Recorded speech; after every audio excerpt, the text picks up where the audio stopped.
Everything you said we already knew, more or less. Well, here's something that you didn't know.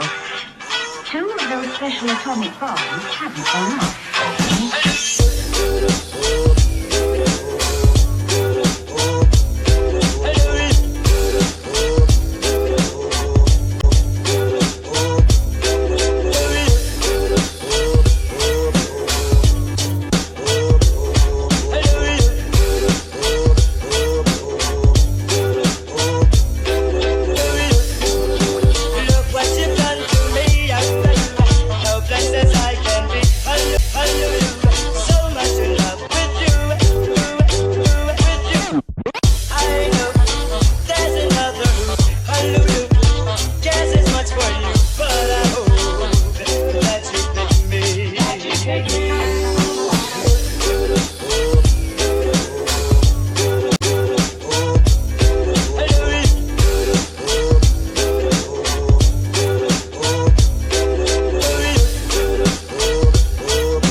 Life is one big symphony. Hey.